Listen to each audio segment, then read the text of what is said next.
Bonjour Eric, Bonjour Mélanie. bonjour tout le monde. On est réunis aujourd'hui pour faire l'investigation protocole numéro 237. Cette investigation est réalisée dans plusieurs pays dans le monde par des duos opérateurs télépathes dont les télépathes ne sont pas au courant du sujet. Tu nous le confirmes? Je confirme. Elle est constituée de deux parties. Une première avec un protocole fixe où les questions sont identiques pour tous ces duos. Et la deuxième partie, euh, une partie libre où nous pourrons aller un petit peu plus investiguer ce sujet. Tu es prêt? Je suis prêt. Ferme les yeux. Respire profondément par le nez. Remplis tout ton corps au maximum. Toutes les cellules se gonflent et expire tout aussi profondément par la bouche. Vide bien tout l'air de ton corps. Ma voix et uniquement ma voix t'accompagne pour te faire couler de plus en plus à l'intérieur de toi.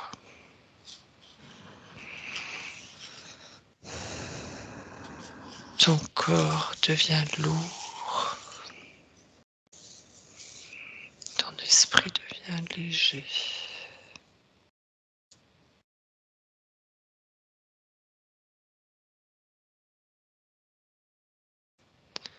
Pendant que je décompte de 1 à 3,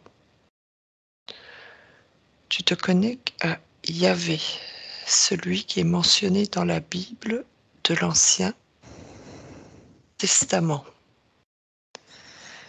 Et à mon 3, tu me décris comment tu le visualises. 1, 2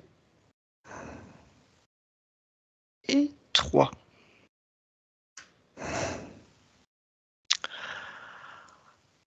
Avant que tu ne prononces le terme Yahvé, Oui. j'avais déjà des images et je vois un reptilien. Je vois même dans un environnement dans lequel se trouvent des reptiliens.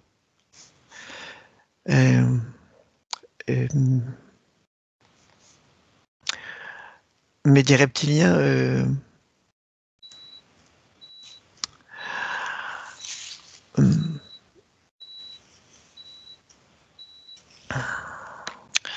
des reptiliens au crâne très déformé derrière, qui tiennent debout.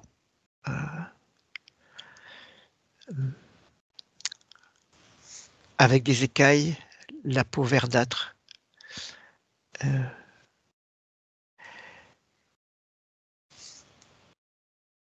Vois-tu d'autres choses? Mais il y a des choses qui se superposent. La question, c'est Yahvé de l'Ancien Testament, c'est ça? Oui. Yahvé, celui qui est mentionné dans la Bible de l'Ancien Testament, tout à fait. Alors, j'ai deux images qui se superposent. C'est comme s'il y avait deux Yahvé. Je dis ce que je vois. Hein, Oui, tu peux décrire un c'est peu? comme sensiblement la même chose. C'est-à-dire que ce sont deux reptiliens, mais je vois deux images superposées. J'en vois même une troisième qui arrive et qui se superpose encore à celle-là et qui a forme humaine. Voilà, avec la forme d'un... Un peu comme on pourrait voir le dieu Zeus. Mhm. Voilà, avec la barbe, les cheveux blancs, la toge. Tout ça se superpose. Donc tu as 3 images qui sont superposées. 2 plus une après. Oui. Je dirais que celle d'après, c'est peut-être... c'est ce que voit l'homme. C'est ainsi que c'est perçu par l'homme, l'être humain. Quand je parle d'homme, c'est l'être humain, pas Oui. l'être de sexe masculin. Oui. Mais derrière ça, je vois deux images qui l'une sur l'autre. Vraiment. Bien. Tu as d'autres précisions sur cette question? Si je dois répondre précisément à la question, non, c'est ce que je vois. D'accord. Déconnecte-toi alors de tout ça. Respire. On passe à la question 2. Décode l'ADN éthérique de Yahvé par rapport au temps décrit dans la Bible et dis-moi quelles sont les caractéristiques de cet ADN. Maintenant.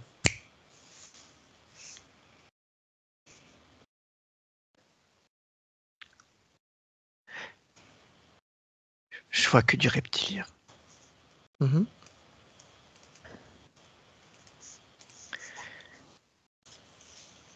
Je vois que du reptilien.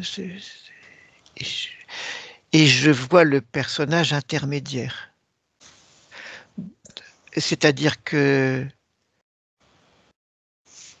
là maintenant, je n'ai plus, si je m'attache à l'ADN éthérique, c'est comme si je t'avais expliqué que j'avais trois visions, Oui, deux reptiliens et oui, une image qui venait habiller.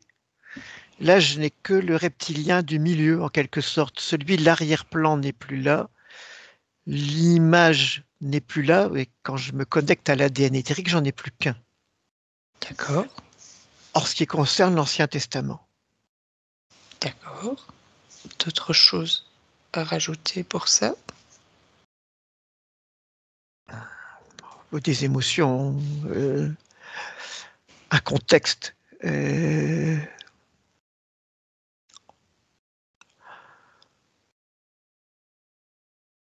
On va dire que c'est pas du tout agréable, euh, que les fréquences sont très basses. Ça me tire dans le chakra du cœur, comme pour me faire descendre, me tirer, euh, avec la sensation d'être tiré vers le bas. Voilà ce que j'ai comme... D'accord. Déconnecte-toi de toutes ces sensations. Respire, remonte tes fréquences.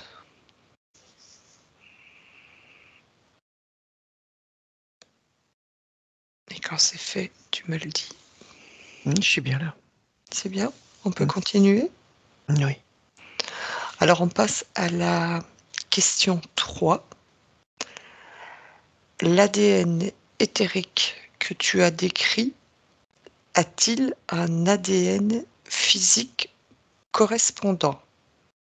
Dis-moi tout ce pardon, dis-moi tout ce que tu perçois.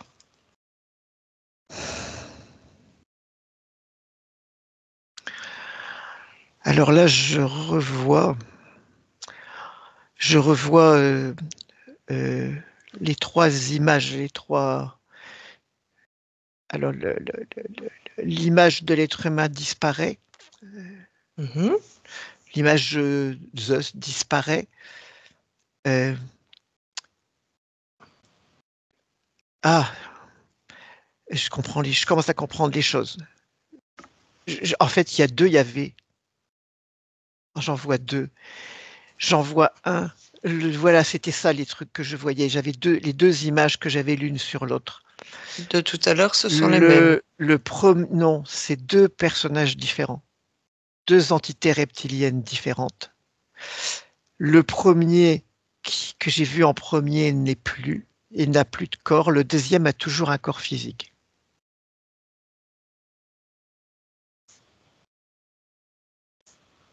C'est comme si je voyais deux personnages qui se faisaient ou qui jouaient le rôle de Yahvé ou qui portaient ce nom, cette vibration. D'accord. Le premier Mais n'a pas de corps. le premier n'a plus de corps. Mhm. Le second a encore un corps physique. Complet. Oui. Oui. D'autres choses à rajouter pour cette question-là? La question, c'était est-ce qu'il a un... Je me rappelle. L'ADN éthérique que tu perçois, que tu as décrit, a-t-il Oui. un ADN physique Oui. Donc, correspondant? oui. Celui-là, oui. Le deuxième, oui. Oui, Le premier, plus. d'accord. Et l'autre, c'est juste la vision humaine que je voyais, c'est juste la perception Oui, qu'ont les humains. Voilà. d'accord. Déconnecte-toi de tout ça. Respire. Tout va bien? Oui. Alors on continue. On passe à la question 4. Le nom Yahvé est une vocalisation de l'hébreu biblique correspondant aux 4 lettres de l'alphabet latin. YHWH. Décode-le et dis-moi ce que tu perçois à mon 3. 1, 2 et 3.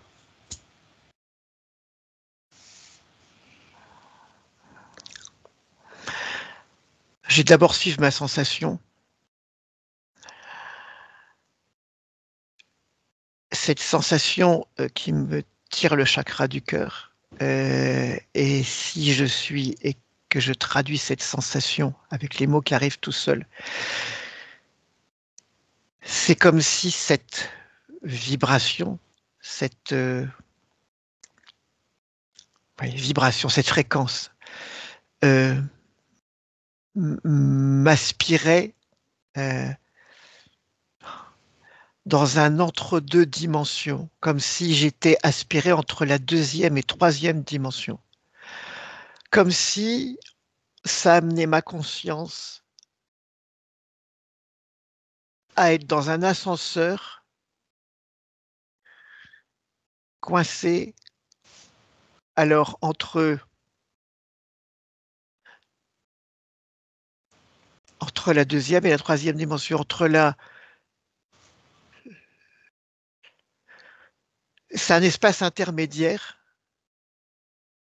Cette résonance, cette fréquence vibre dans un espace intermédiaire entre, alors je vois de la géométrie maintenant, entre un espace plat et un espace qui devient tridimensionnel. Oui, je vois une figure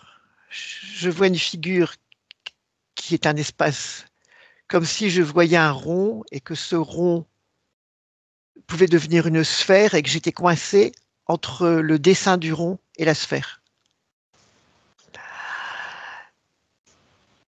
Voilà. Ce que mes sensations m'apportent, m'amènent. C'est ce que tu décodes pour ces lettres-là? C'est là où me mènent mes sensations. D'accord. Vois-tu d'autres choses? As-tu quelque chose à rajouter pour cette question?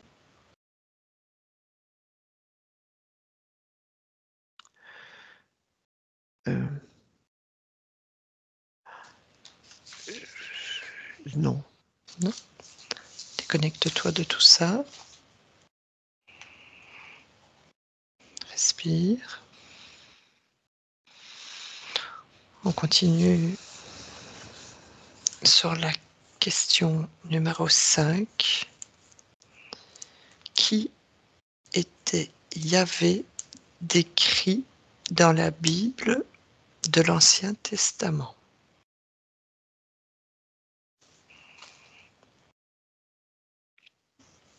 Un reptilien. Je ne vois qu'un reptilien. D'accord.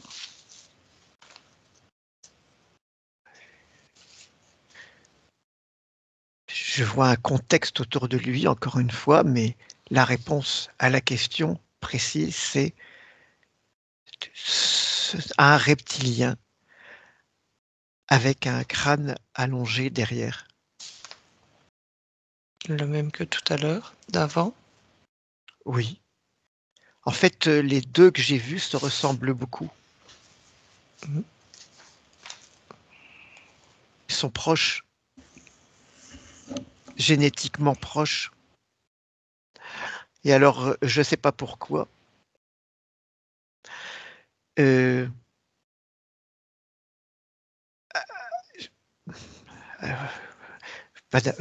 Satan.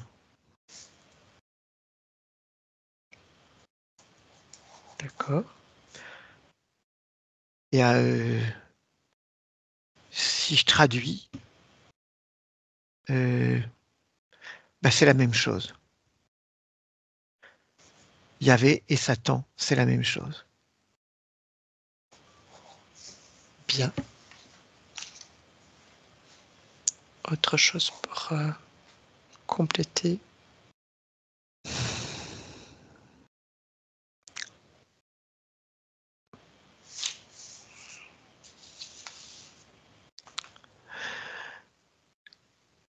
Et je vois la guerre.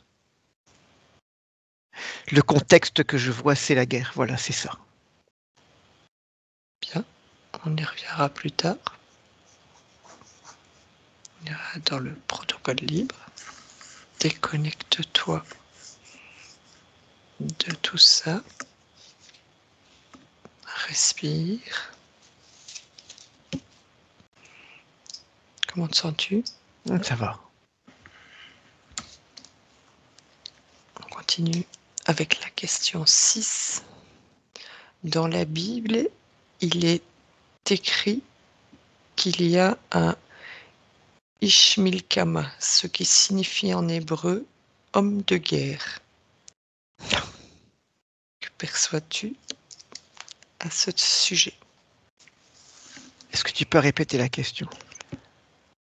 Dans la Bible, il est écrit qu'il y a un Ishmilkama, ce qui signifie en hébreu homme de guerre. Que perçois-tu à ce sujet?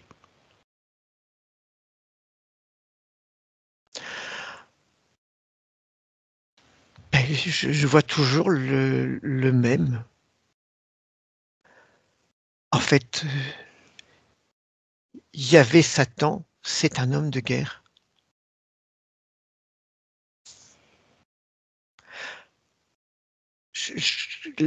L'émotion qui émane de ça, c'est pratiquement que de la colère.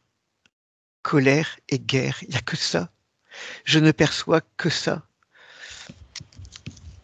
Et ça provoque, c'est comme si ça amenait de l'eau à la bouche, comme si là j'ai en écho ce que ressent cet être. C'est comme si la guerre lui mettait l'eau à la bouche. C'est un régal pour lui. C'est délectable. J'ai la sensation d'avoir les dents qui poussent, de vouloir mordre. Si je me connecte à ça. D'accord. C'est violent. C'est carnassier. Voilà le mot exact. Autre chose à rajouter?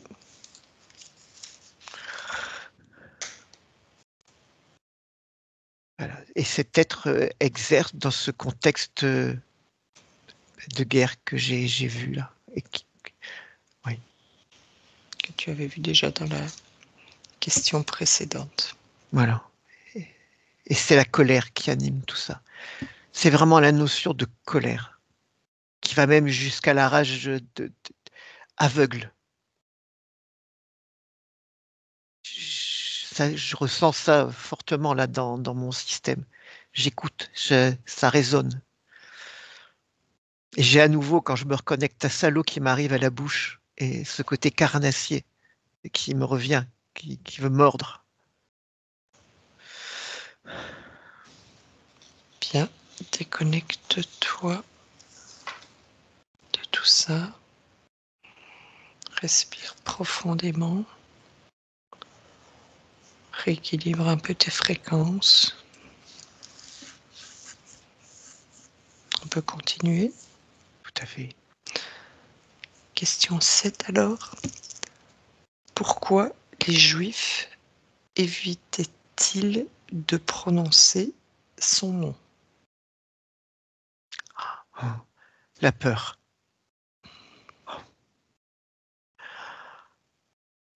La peur. Les Juifs avaient peur de ce Dieu. D'accord. C'est vraiment la peur qui fait que ce mot ne peut pas être prononcé. C'est invoquer quelque chose de dangereux, de carnassier, d'agressif, de colérique. C'est un Dieu de colère, de guerre.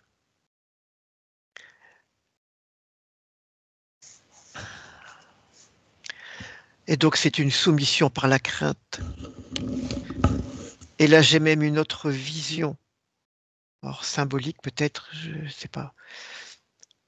C'est comme si je voyais le peuple juif courbé, la tête courbée, penchée sur le sternum, et que je voyais la main de ce Dieu euh, qui rentre dans le cou à l'arrière de la tête du cou de ces gens. Je vois les gens penchés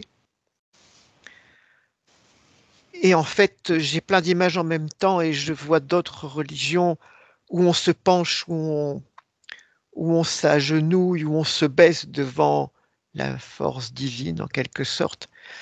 Et je vois cette force divine qui a sa main plantée comme ça dans le cou, à l'arrière, et qui tient ses fidèles de cette manière. J'ai les échos dans le corps des fidèles. Et quand j'écoute cet écho, l'écho de cette main plantée dans le cou à l'arrière comme ça, vraiment là, ici, à l'arrière du cou.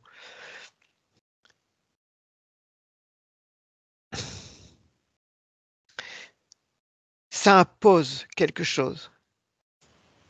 Ça impose, ah ça y est, ça impose la dualité. Ça impose le jeu de la dualité.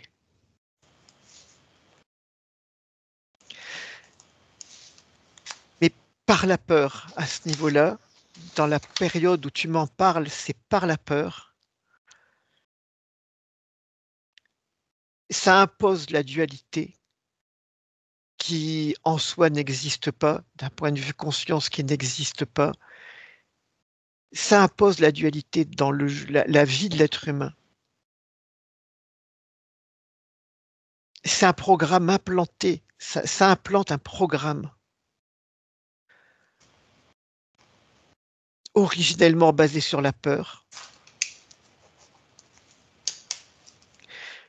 le bien, le mal, la punition,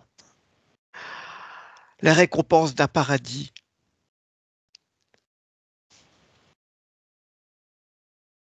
Et ça déchire l'être humain dans cette dualité, d'une espérance de réalisation qui ne pourra jamais se faire de toute façon. Respire.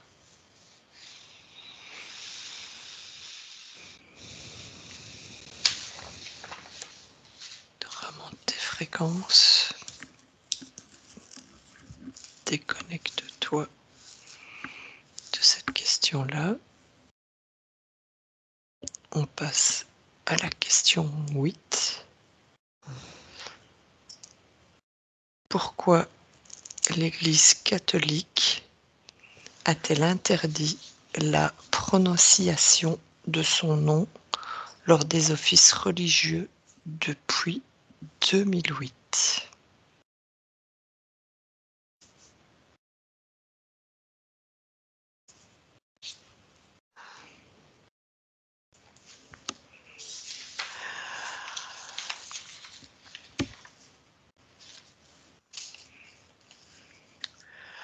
Pour les connotations, en fait, elle a interdit de prononcer son nom, mais on prononce toujours son nom. Autrement, Dieu, Seigneur, c'est la même chose, c'est toujours à lui qu'on s'adresse. Et c'est justement pour éviter de mettre en avant ces connotations de peur, de, de colère, de Dieu colérique, et de recentrer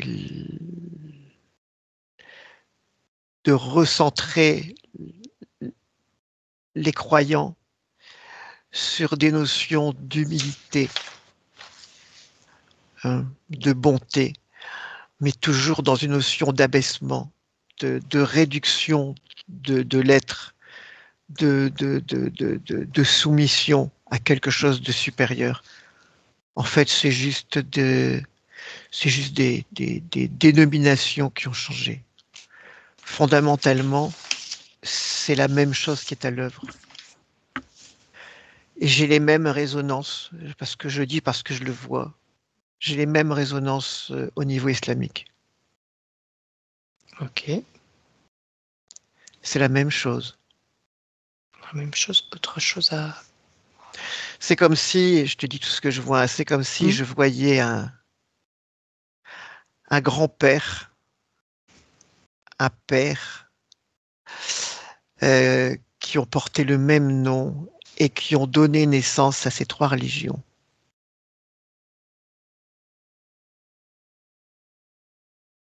D'accord. D'autres choses à rajouter pour cette question?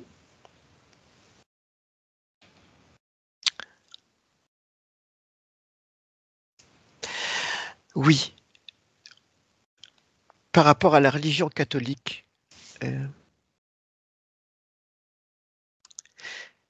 je vois la colère apparaître de manière beaucoup plus insidieuse. En fait, cette humilité dans l'Église catholique qui est recherchée de soumission, crée une forme de colère. Et cette colère atteint un paroxysme dans l'inconscient, dans le subconscient, en tout cas dans quelque chose qui n'est pas forcément perçu par l'être humain, au moment où il est amené à participer au rite sacrificiel de manger l'hostie, ce qui est sans doute le corps du Christ, ce qui est nommé comme étant le corps du Christ. Ouais. Cette soumission provoque quelque chose qui est refoulé complètement, qui est une colère énorme, de participer à ce rite. Profondément, ça provoque une révulsion qui n'est pas consciente et qui provoque une colère non consciente dans beaucoup de cas, mais qui peut se manifester par de l'agressivité avec les proches, avec de l'intolérance dans la vie quotidienne. Et cette participation énergétique à ce simulacre de manger le corps du Christ c'est comme de l'anthropophagisme.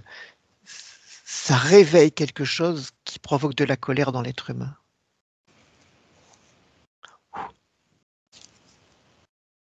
Merci. Respire. Tu vas ajouter encore une précision pour quelque chose à cette question? Ou c'est bien? On va dire que par rapport au peuple juif avant, ça n'est plus la peur, c'est la soumission par l'humilité et de provoquer quand même la colère en finale.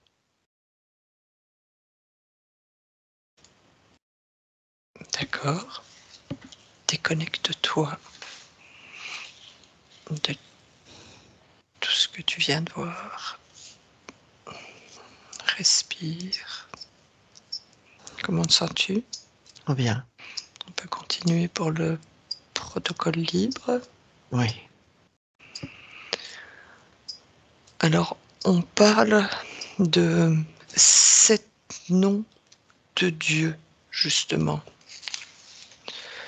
Peux-tu aller voir pourquoi ces noms et ce qui s'y passe au niveau éthérique?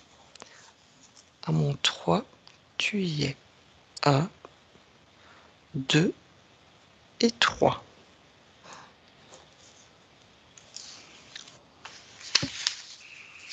Que vois-tu? C'est très complexe. Je vois des...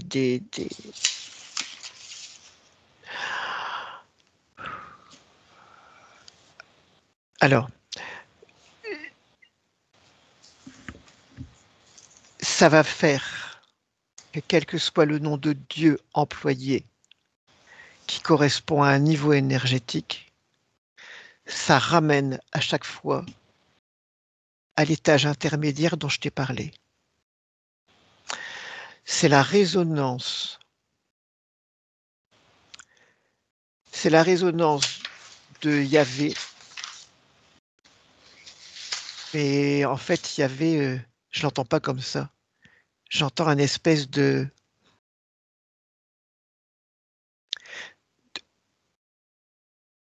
une espèce de prononciation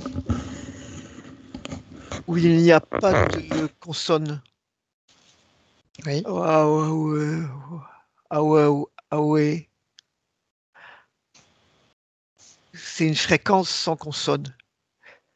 Et, et c'est la résonance de cette fréquence à différents niveaux énergétiques qui ramène à chaque fois à cet étage énergétique dont je t'ai parlé tout à l'heure. Si tu suis cette fréquence sans consonne, c'est là où tu arrives. Oui, mais c'est le nom qu'elle prend. Les 7 noms dont tu parles, c'est les noms qu'elle prend dans ces étages énergétiques. En fait, selon l'étage où tu te trouves, tu vas pouvoir trouver un nom qui correspond à cet étage énergétique, mais qui te ramène immanquablement à cet étage intermédiaire, dimensionnel intermédiaire que j'ai évoqué tout à l'heure. D'accord. Respire profondément. Déconnecte-toi de ça. Maintenant, dans la Bible hébraïque, on présente Yahvé comme le Dieu national des enfants. Que vois-tu à ce sujet?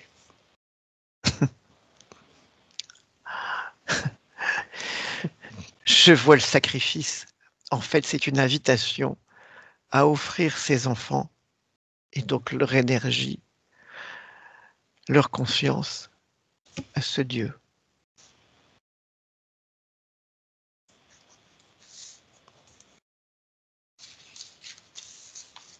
Vois-tu d'autres choses?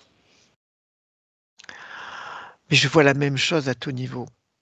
Dans les trois religions qui sont issues de, de Yahvé, je vois ce même sacrifice de l'enfant, ce même don de l'enfant au Dieu. Présente dans les trois religions? Oui, qui passera par le baptême, les communions chez les catholiques, par exemple. Peux-tu obtenir l'information de pourquoi les enfants?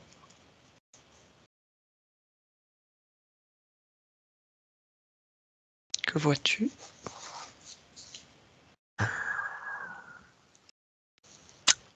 Une forme de pureté, une forme de qualité d'imagination extrêmement présente qu'il faut enfermer très vite par la Pourquoi? religion, par l'éducation, pour que Pourquoi cette qualité, l'enfermement? pour que cette qualité disparaisse et ne puisse pas transformer la réalité de laquelle on vit. Mais en fait, je vois cette répétition d'offrande de l'enfant à d'autres niveaux. Je vois la même chose dans l'école, par exemple. Au niveau de l'éducation?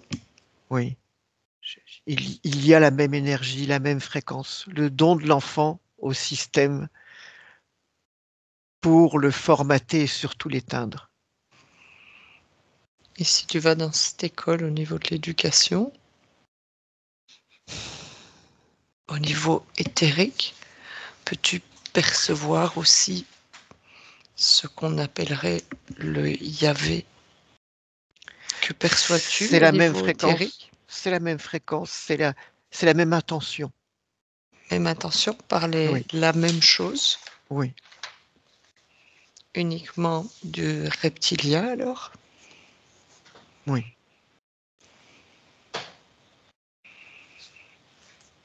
Y a-t-il un lien entre Yahvé et cet enseignement? Observes-tu quelque chose?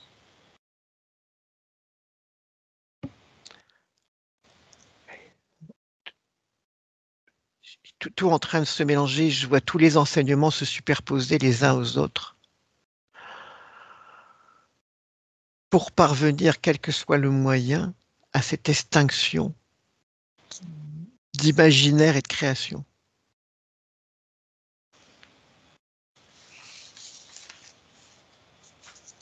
Ou en tout cas d'obtenir une création dirigée dans le sens qui est attendu. Donc d'une création qui va continuer de créer la réalité dans laquelle nous sommes. Bien, merci. Déconnecte-toi de tout ça. Respire profondément.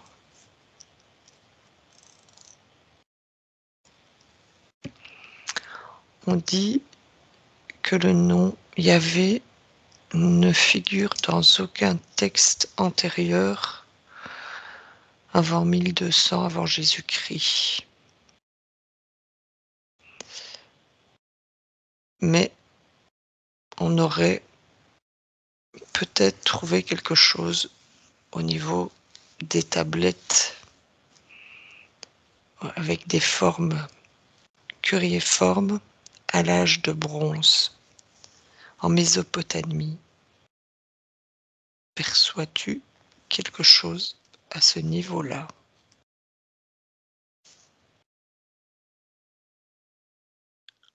La question est de savoir si Perçois-tu quelque chose au niveau des tablettes à l'âge de bronze en Mésopotamie, au niveau de Yahvé? Perçois-tu ah ok. un lien ou quelque chose à ce niveau-là?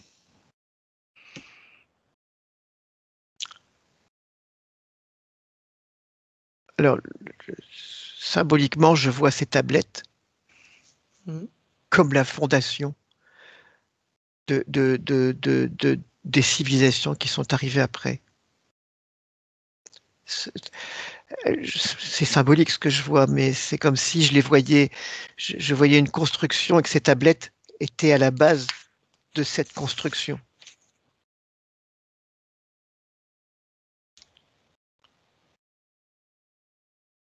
Et donc, oui,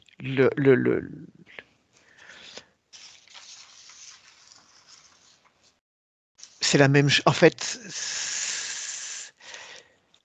lorsque je vais, oh là, je suis entraîné très profondément là, loin. Que vois-tu? Et j'arrive à l'autre Yahvé, le premier, avant même les tablettes sumériennes. Celui qui n'avait pas de corps.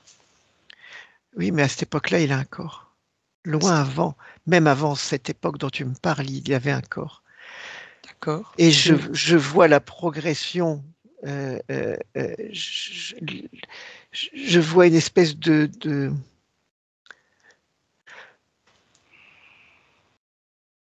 cheminement comme une fluidité dans le temps qui arrive à l'époque dont tu me parles. Mais même à cette époque-là, ça n'était plus lui, c'était le deuxième. Il y avait.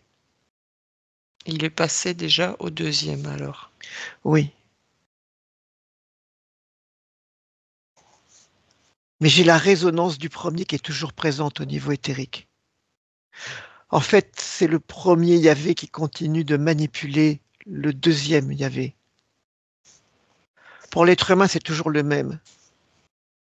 Et le premier est toujours là à influencer au niveau éthérique.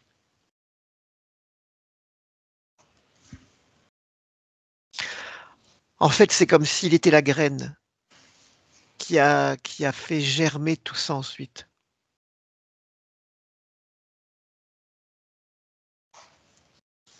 Autre chose à rajouter pour ça?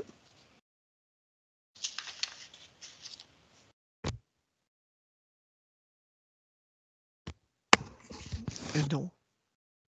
Déconnecte-toi de tout ça. Respire. J'ai encore une dernière question. Tu as parlé tout à l'heure qu'au niveau des rites religieux, au moment de l'hostie, tu voyais qu'il y avait quelque chose. Perçois-tu d'autres rites au niveau des deux autres religions?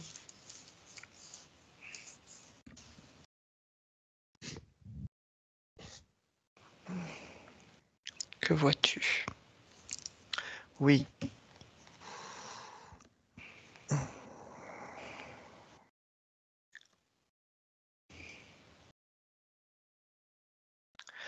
Alors.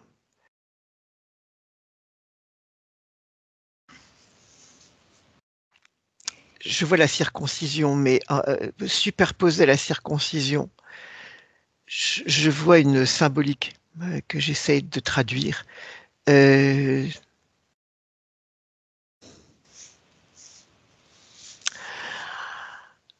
C'est comme si cette circoncision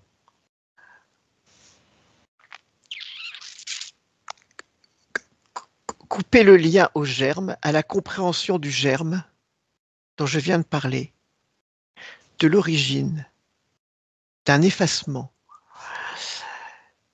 pour ramener l'homme à, à une absence de subtilité. Il va y avoir des subtilités mentales, mais c'est comme si ça coupait l'homme quelque part d'une subtilité qui pourrait lui permettre d'aller au-delà du système de croyance, de dépasser le système de croyance. Et c'est encore une fois l'offrande, une forme d'offrande, du don de l'enfant au Dieu. D'accord. Et perçois-tu, as-tu les mêmes ressentis que tu avais au niveau de l'église C'est et pareil, de c'est l'offrande de l'hostie, l'enfant.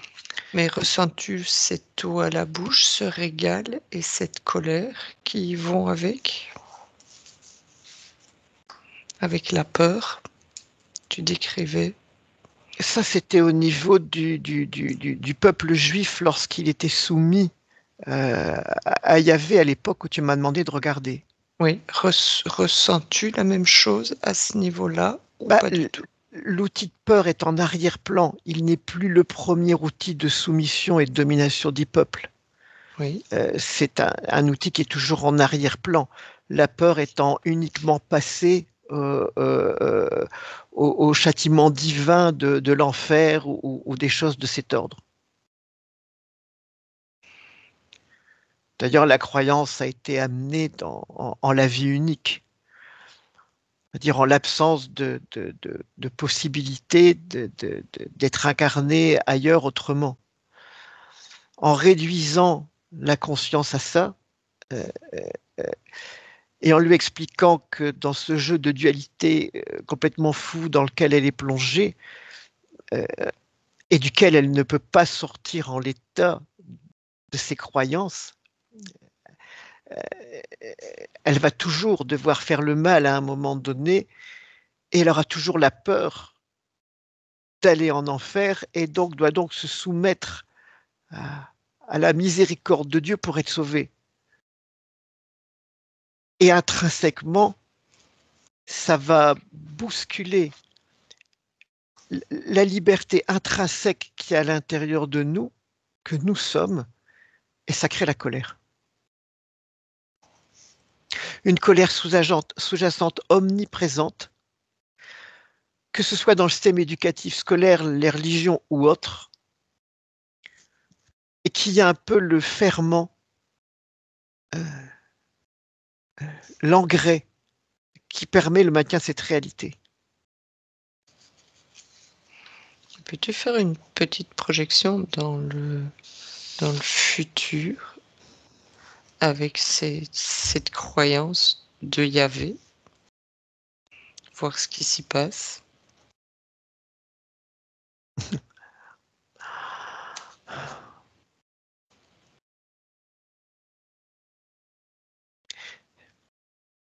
La seule chose que je vois qui est là devant moi, c'est le Messie, l'arrivée du Sauveur.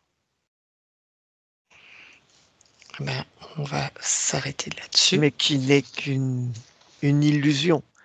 Hmm. Ce sera encore une fois repassé. Tous les espoirs vont être mis dans le Sauveur, quelle que soit la forme qu'ils prennent, pour être reconditionner à nouveau l'être humain à une soumission. Bien, merci pour toutes ces informations. Maintenant, on rentre. Eric, déconnecte-toi maintenant de tout et de tous. Seul dans ton espace. Déconnecte.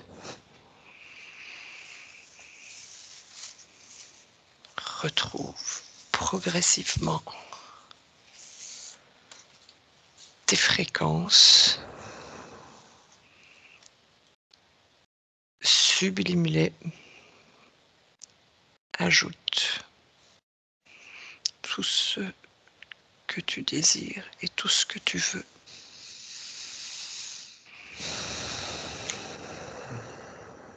Reprends progressivement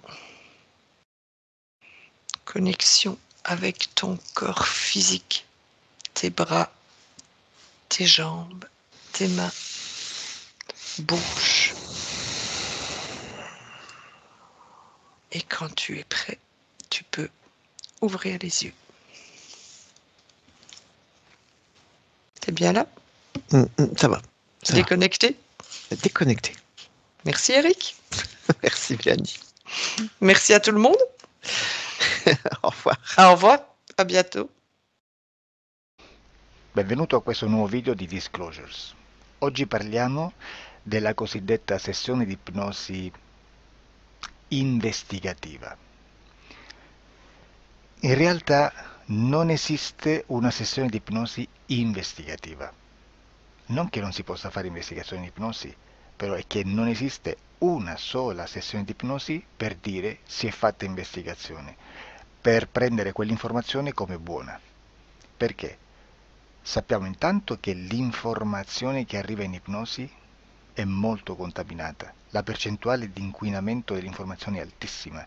Pensate a questa informazione che viaggia per tantissime dimensioni, attraversa densità, passa per coscienze che volontariamente o involontariamente possono distorcerla e poi arriva infine alla persona che sta in ipnosi, che ha una coscienza, ha una mente, ha un'esperienza e interpreta questa informazione secondo la sua struttura mentale, secondo le sue credenze, che per quanto si possa essere più o meno liberi mentalmente, liberi pensatori, sempre c'è una parte subliminale che interpreta in base all'educazione ricevuta, alla cultura e perché no, anche tutte le esperienze di esistenze passate che ancora lasciano un segno in noi.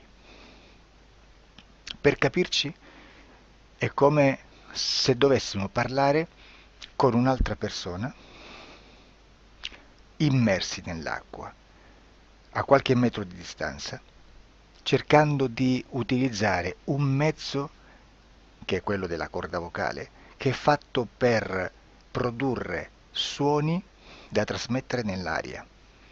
Noi stiamo utilizzando questo strumento per far passare un'onda sonora nell'acqua o in un liquido. Chiaramente il suono viene completamente distorto, sempre ammesso che sia per il nostro corpo facile e non difficoltoso poterlo fare senza avere dei problemi come ingurgitare acqua o eccetera. Ma non solo. Supponiamo che per questo tipo di comunicazione utilizziamo anche due lingue diverse, per esempio un italiano e un russo o un giapponese. Per quanto possiamo anche interpretare il labiale, non possiamo capire quello che ci sta dicendo, perché la lingua è diversa. La lingua, diciamo, da dove parte l'informazione a dove arriva è completamente diversa, il codice, il linguaggio è diverso. Ma possiamo anche cercare di capirci attraverso i gesti, attraverso le espressioni facciali. Per quanto sia ipoteticamente facile poterlo fare sott'acqua, però non dobbiamo dimenticare che l'acqua non è l'aria e può distorcere l'immagine, ma non solo. Dobbiamo anche pensare che l'altra persona, che parla un'altra lingua, che viene da un'altra cultura, potrebbe interpretare i segnali che noi interpretiamo come X in Y. Per noi un sì è abbassare la testa dall'alto verso il basso, per esempio, sì, e il no da sinistra verso destra, no. In alcuni paesi orientali, come le Filippine credo o qualcun altro, utilizzano esattamente gli stessi segni, ma al contrario. No, sì. Immaginate due persone di queste due culture che stanno cercando di comunicare in maniera così difficoltosa e alla fine non gli rimane altro che interpretare il linguaggio corporale. Sì, che per l'altro invece no. Cosa voglio dire con questo esempio estremo? Che l'informazione da dove parte a dove arriva viene completamente deformata. Non sappiamo esattamente quale percentuale perché ogni situazione è a sé stante, però la percentuale di inquinamento, di distorsione, di contaminazione di questa informazione è assolutamente alto. Quindi fare una sessione investigativa, mettere una persona in ipnosi e chiedere di Tizio Caio Sempronio di una situazione o chiedere certi dati è assolutamente controproducente, è assolutamente inutile. Quindi vi chiederete cosa fate allora voi quando fate ipnosi, quando fate delle domande, quando cercate delle risposte e con queste informazioni che vi arrivano lavorate sulla situazione esoterica del cliente. Beh, non facciamo altro che recuperare questa informazione solamente per arrivare al problema del cliente e poi lavorarci. Quindi il valore dell'informazione non è quello di un'istruzione, quello di memorizzare dei dati e di prenderli per buoni, ma è un veicolo di movimento, di trasporto verso la causa del problema per poi lavorarci. Quindi lo scopo di questo tipo di informazione che si prende dalla singola sessione è completamente un altro. Come si fa quindi? Investigazione in ipnosi.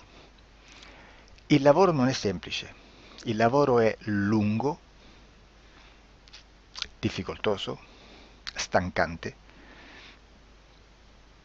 È necessario farlo anche in squadra perché bisogna moltiplicare il numero di sessioni da fare e una sola persona potrebbe farlo soltanto in un tempo estremamente largo. Noi abbiamo delle informazioni che prendiamo ormai per buone, ci lavoriamo, danno dei risultati e quindi per noi sono buone. E come abbiamo fatto ad avere queste informazioni? Per esempio, come facciamo a sapere che un extraterrestre chiamato il cosiddetto grigio è più o meno alto X, poi ci sono magari quelli anche un po' più alti, ma hanno un corpo strano, hanno una pelle grigio-verde, hanno degli occhi grandi a mandorla, neri, senza una pupilla visibile, non hanno quasi bocca né naso né orecchie, hanno soltanto delle fessure, non hanno organi genitali, hanno degli arti molto più lunghi rispetto alla proporzione che potrebbe avere il corpo umano e di solito hanno meno dita delle 5 del corpo umano, eccetera, eccetera, eccetera. O se no prendiamo un altro tipo di essere che possiamo incontrare in ipnosi, come facciamo a dire che hanno delle somiglianze con i rettili, gli animali rettili terrestri o gli animali, gli invertebrati, gli insetti terrestri? Perché? Perché siamo sicuri di questa informazione e ci lavoriamo e quando ci arriva la prendiamo già per buona, nonostante sia anch'essa contaminata. Perché queste informazioni sono arrivate da tantissime sessioni, fatte da tantissime persone, con tantissime altre persone sotto ipnosi e che nel contesto di tutto il lavoro gli uni non sapevano degli altri. Questo dato può essere più o meno rilevante, sempre c'è contaminazione e quindi possiamo prendere per buono anche un gruppo di lavoro dove l'uno possa sapere dell'altro. Ci potrebbe essere una contaminazione del contesto di quel gruppo di lavoro, ma si aggiunge semplicemente una piccola percentuale di questa contaminazione a già la grande che esiste. Non è così impossibile lavorarci.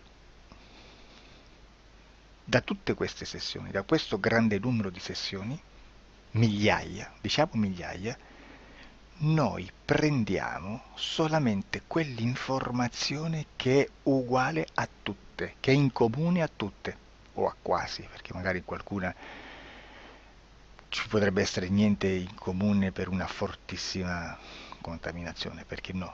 Ma dobbiamo prendere una stragrande maggioranza, proporzionalmente abnorme rispetto a quello che potrebbe essere un minimo di scartabile,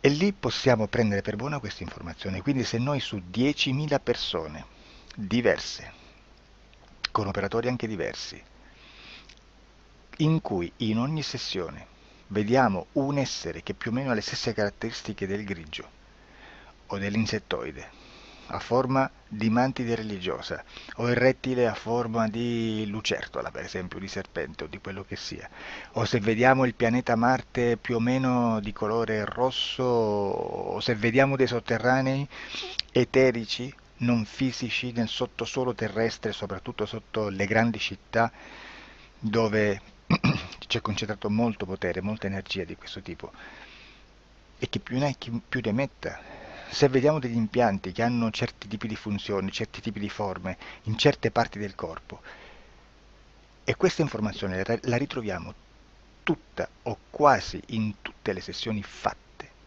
eseguite, realizzate da tanti anni a questa parte, significa che quella è una informazione affidabile.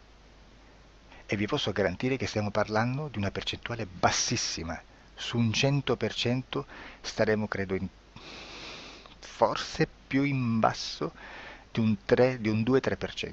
Immaginate tutto il resto è spazzatura, è informazione spazzatura. Sì, spazzatura.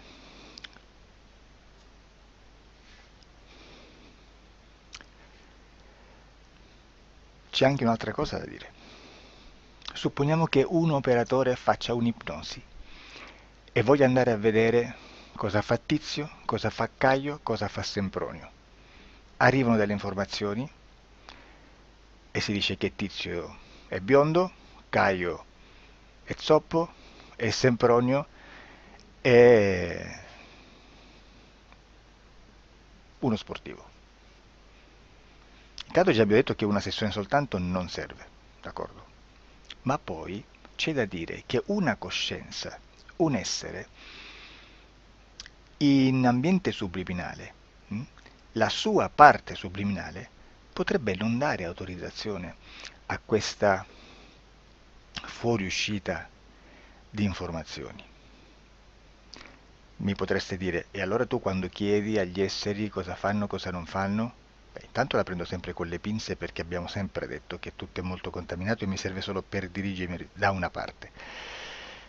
Ma c'è anche da dire che se un essere interferisce con l'altro, ha aperto un canale di comunicazione a cui non può ovviare, a meno che non lo recida, non lo annulli. Quindi quando io faccio la domanda a un essere, se lo faccio attraverso l'interferito, mi arriva l'informazione per un canale aperto che sottostà alla volontà dell'interferito. Sulla volontà dell'interferito parleremo in un prossimo video disclosures. Però, se io voglio fare un'investigazione sopra Tizio, Caio e Sempronio che non hanno nessun collegamento, nessuna interazione e nessuna interferenza con il soggetto con cui io sto realizzando l'ipnosi, non è detto che mi arrivi questa informazione. Assolutamente. Potrebbe esserci completamente un muro. Come potrebbe esserci informazioni perché quell'altra parte potrebbe autorizzare comunque. Ma non è detto. E comunque quando ci arrivano informazioni, in una situazione di non interferenza o non interazione, non possiamo sapere esattamente se sono informazioni che ha autorizzato la parte subliminale dell'altra persona o dell'altro essere, o qualche altro essere, qualche altra entità furba, approfitta della situazione, osserva quello che sta succedendo, si mette in mezzo, si fa passare per l'altro e dà informazioni, ovviamente distorte, prima perché non è detto che debba conoscerle, e anche se fosse potrebbe manipolarle a sua volontà e a suo vantaggio. E quindi immaginate che situazione ridicola ci si viene a trovare, in quale situazione ridicola ci si viene a trovare in questi casi. Da qui si vede quando un operatore riesce a utilizzare l'informazione in ipnosi come per lavorare su un soggetto. Da qui l'osservatore attento delle sessioni di ipnosi riesce a capire se quell'ipnosi è un'ipnosi affidabile, un'ipnosi con un livello di informazione certa, con una alta percentuale di informazione certa.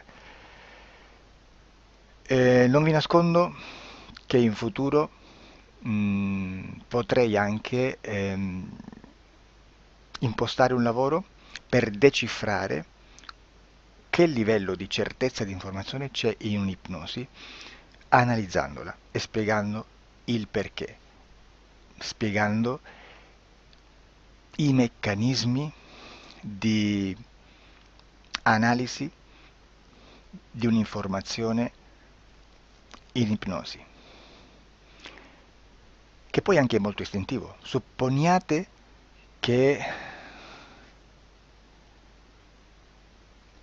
Supponiamo che dobbiamo cercare un'informazione su internet, per esempio un fatto di cronaca.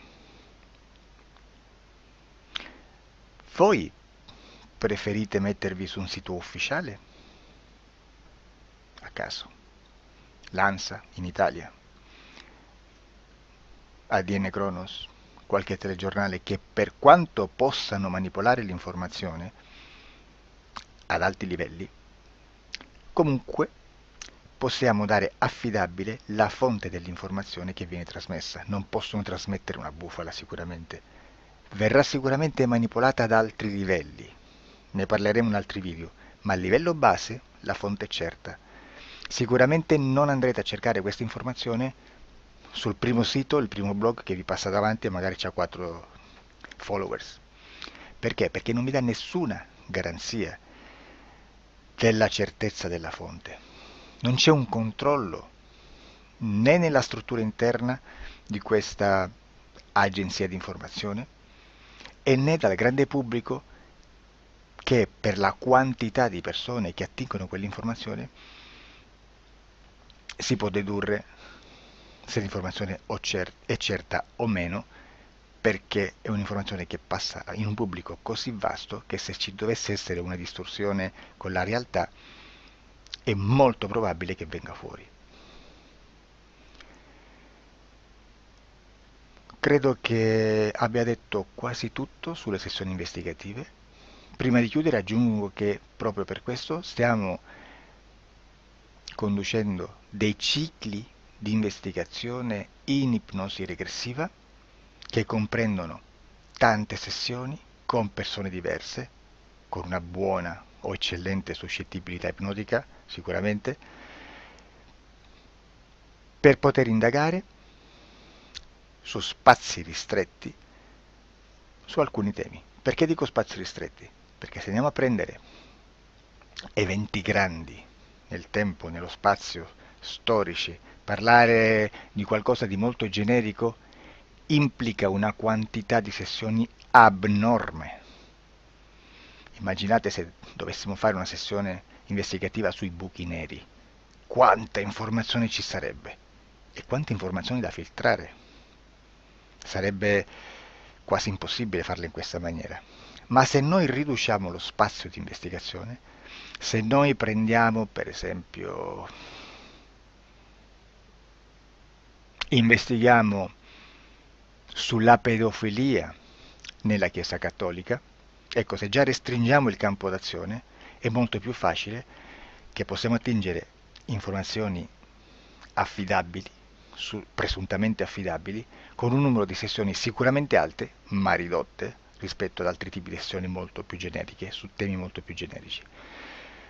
Quindi per fare anche delle investigazioni su temi molto generici bisogna suddividerli in temi, in dettagli, per poi alla fine, quando tutta l'informazione è stata filtrata ed è stata dedotta l'informazione comune, si possono mettere insieme per cominciare a costruire il quadro, mettere insieme tutti i puzzles.